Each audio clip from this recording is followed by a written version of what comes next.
Good afternoon, classmates and Professor Santarita. Today, I will be reporting on my research entitled The Importance of the Socio-Cultural Pillar in Strengthening the ASEAN Community and Supporting ASEAN Centrality. On October 7, 2003, the leaders of the Association of Southeast Asian Nations adopted the Declaration of the ASEAN Concord II, also known as the Bali Concord II, in Bali, Indonesia, to establish the ASEAN community by 2020. According to this declaration, the ASEAN community shall be comprised by three pillars, which are the ASEAN Political and Security Community, or the APSC, the ASEAN Economic Community, or the AEC, and the ASEAN Sociocultural Community, or the ASCC. The ASCC is the pillar concerned with the realization of a united and socially responsible ASEAN with its nations and peoples forging a common identity. Among its primary goals is to help the region realize a caring and sharing society grounded on harmony and inclusivity, where the welfare and well-being of Southeast Asians are given priority. These ambitions are encapsulated in the ASCC's main goal of realizing a people-centered and people-oriented ASEAN. Unfortunately, it has been pointed out by observers that the ASCC is given the least attention among the three pillars. It is also the least researched and understood, and ranks lowest, being the least known and recognized in surveys. Under the lens of cultural diplomacy, a closer look at the ASCC will enlighten us about its critical role as a pillar with its goals cutting across issues that may also help address the goals of the other pillars under the ASEAN community. Cultural diplomacy is a matter or a concept that is also under-researched according to its proponents. But the discourse on the correlation between culture and diplomacy has existed for a long time already. We have arguments from Samuel Huntington to the Clash of Civilizations in 1996, and one from Sir Anthony Parsons, who once pointed out how culture can be a useful tool for diplomacy. Despite this, the study of international relations has put less attention on the concept of culture in comparison to economic and political perspectives. Anchored on the goals of this course, this research will discuss how the ASCC enriches fruitful and beneficial international relations in ASEAN. Thus, this research is driven by the following objectives. First, this research or this paper aims to expound on the critical importance of the ASCC to the future of ASEAN. Apart from that, it aims to understand the importance of social integration in facilitating regionalism, peace, and prosperity in ASEAN. And third, to explore the facets and avenues within and by the ASCC where sustainable cooperation can be fostered among the ASEAN member states. In line with this paper will be answering rather the following research questions. First, what are the possible contributions or what are the contributions of the ASCC pillar to accelerate the realization of the ASEAN community?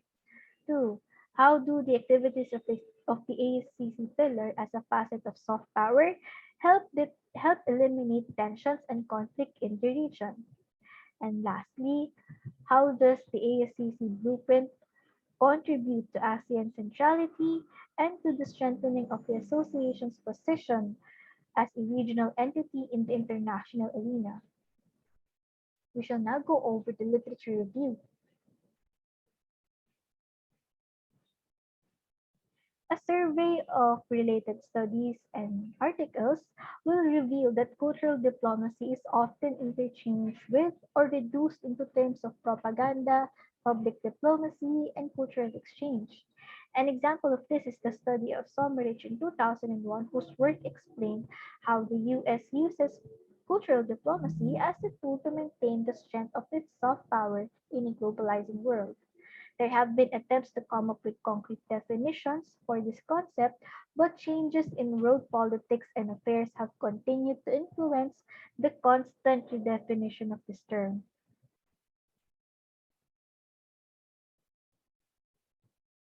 Today, however, the notion of cultural diplomacy has already gone beyond notions related to showcase and projection. Its goal is not merely the solicitation of admiration or sympathy through the presentation of a polished or appealing national image. Instead, it is now centered in trust, with the goal of establishing mutually beneficial cooperation and partnership. After all, there's a big difference in having to present a nation by encompassing multiple facets and the practice of projecting a simplified image. Now, cultural diplomacy has also expanded to the involvement of the masses and non-state actors, or basically the society as a whole, and it is not anymore concentrated in the higher echelon of leadership. This shift may have been caused by globalization, the impact of new technologies, or the emergence of a more vocal and proactive civil society. As stated by Clark, international relations has already evolved in such a way that social movements, religious groups, think tanks, and transnational companies now coexist with states as new diplomatic players. Meanwhile, the current studies on the ASCC are often focused on its importance as the lead pillar in forging the ASEAN identity and in the realization of a people-centered and people-oriented ASEAN. However, the expanded role of this community in realizing ASEAN's goals apart from identity building is still unexplored, contributing to writings that are geared towards enlightening observers about its importance and why it should not be delegated in a subordinate position as a pillar will be helpful.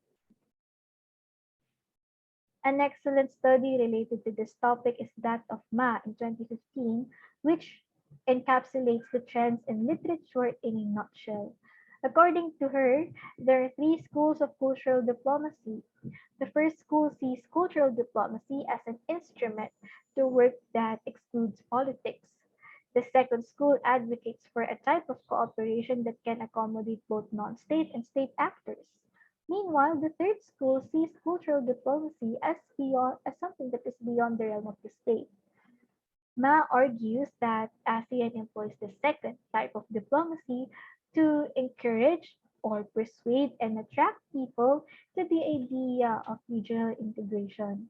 Now, how is this reflected in the ASCC pillar? A closer look at its blueprint might be helpful. As stated in Chapter 2, Section A, Item number 7 of the ASCC Blueprint, the pillar employs a complex web of engagements with both states and non-state actors to address multidimensional concerns and cross-sectoral issues that involve complex relationships to manage and comprehend. Issues that are actually considered as significant challenges to the full realization of an ASEAN community. Delving further to the complexity of its work, the ASCC also aims to support the goals of the other two pillars.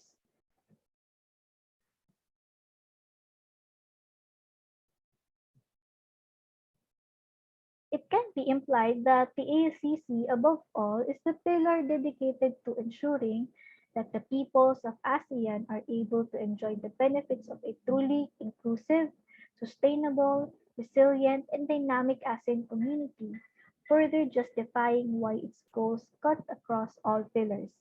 The multidisciplinary and multidimensional nature of the issues it handles led us to witness an expansion in the participation of a range of traditional and non-traditional entities and stakeholders in the ASEAN community. The ASEAN Community Vision 2025 aims to consolidate our community by building upon and deepening the integration process to realize a rules-based, people-oriented, people-centered ASEAN community where our peoples enjoy human rights and fundamental freedoms higher quality of life, and the benefits of community building by reinforcing our sense of togetherness and common identity, guided by the purposes and principles of the ASEAN Charter. And this is directly resonated in the ASCC blueprint, which says, at the heart of the ASEAN social-cultural community is the commitment to lift the quality of life of its peoples through cooperative activities that are people-oriented, people-centered, environmentally friendly, and geared towards the promotion of sustainable development.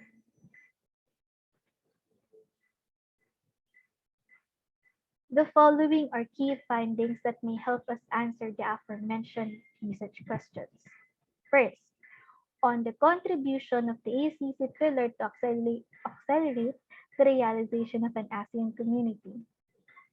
Echoing former Thai Prime Minister Abhisit Rajapaksa, establishing a single community in the true sense of the word requires ASEAN to look beyond economic cooperation as a driving force. There is a need for the association to work on social integration if it hopes to strengthen the organization. This brings the ASCC at the center of this endeavor. The pillar stipulates that its key elements are human development, welfare, rights and justice, environmental sustainability, narrowing the development gap, and building an ASEAN identity. A greater notion of social integration will help transform the domestic political agenda, and the ASCC can be a key force to realize this. Second, on the role of the ASCC in eliminating tensions and conflicts in the region. More than enriching culture and celebrating the diversity of Southeast Asian peoples, the ASCC is also concerned with ensuring the overall human development in the region. Under this pillar are affairs that are of issues of common benefit for the region. Collaborations done under the ASCC can help foster a deeper sense of trust among its member states. It must take the lead in placing civil society on equal footing with state and non-state entities in solving issues it oversees to strengthen the foundation of peace and prosperity for ASEAN.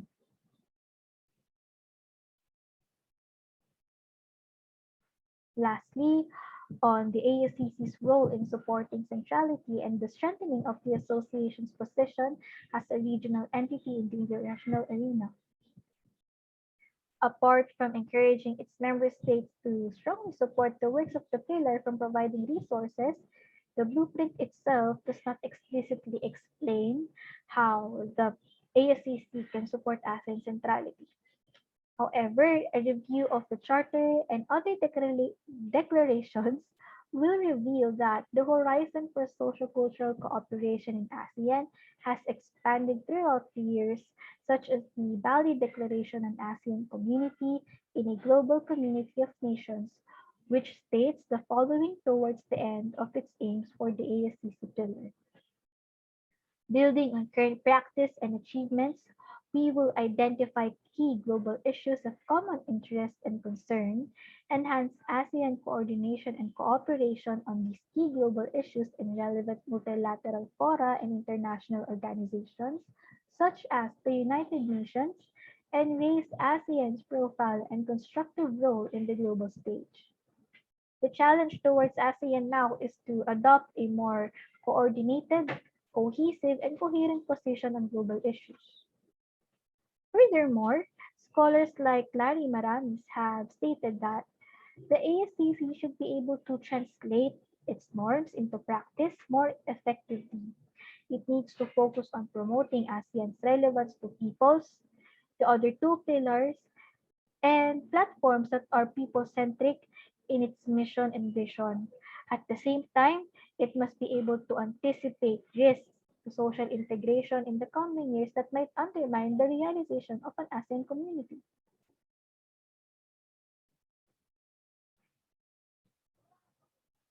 To wrap it up, the ASCC holds great potential as a pillar in the ASEAN community.